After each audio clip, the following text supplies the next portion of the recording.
It was a special holiday on the island of Sodor. Bertie the bus was working harder than ever before. All the engines were busy too.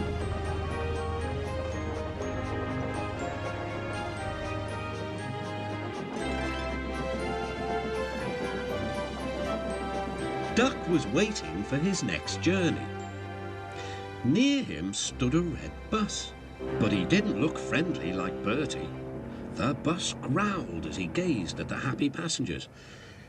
"Stupid nonsense," he grumbled. "I wouldn't have brought them if I'd known. I'd have had a breakdown or something." "I'm glad you didn't," smiled Duck. "You'd have spoiled their fun." "Ah, enjoyment is all you engines live for. One day railways will be ripped up." Duck felt shocked at such an idea. "We have a friend called Bertie, and he's a bus, but he likes the railway. Sometimes he teases us about it, but he'd never want to see it ripped up." "Huh," growled the bus. "I know Bertie. He's too small in size to be of any use." Duck took no notice. "That bus is silly," he thought as he steamed away. At the junction, Duck told Oliver all about him. "I call him Bulgy," chuckled Oliver. Then he puffed happily away.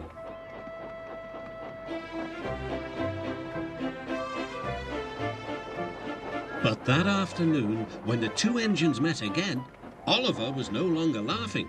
"Bulgy's friend has come," he said. "He's rude too. He's taking Bulgy's passengers home so as to leave Bulgy free to steal ours."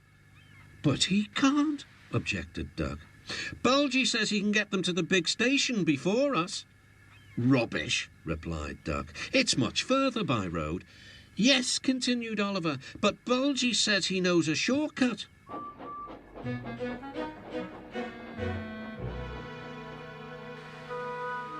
That evening, the engines were preparing for the homeward rush. "Where are the passengers?" they wondered. "Look!" shrilled Oliver. "Look at Bulgy!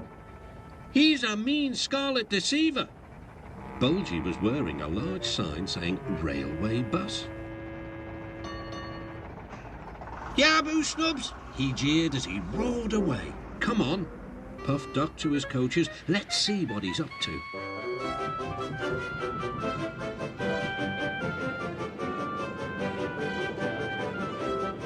Duck wanted to pay Bulgy out, but he wasn't sure how.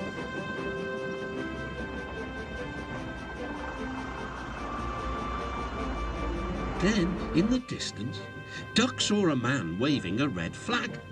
That meant danger. The line here crosses a narrow road, and there was Bulgy, wedged firmly under the bridge. "So this was his shortcut," chuckled Duck. "He tricked us," shouted Bulgy's passengers. "He said he was a railway bus, but he wouldn't accept our return tickets. He wanted us to think railways are no good." Duck's crew examined the bridge. "It's risky, but we must help the passengers." "Passengers are urgent," agreed Duck. Duck slowly and carefully set off across the bridge. Bulgy wailed as he felt the bridge quiver.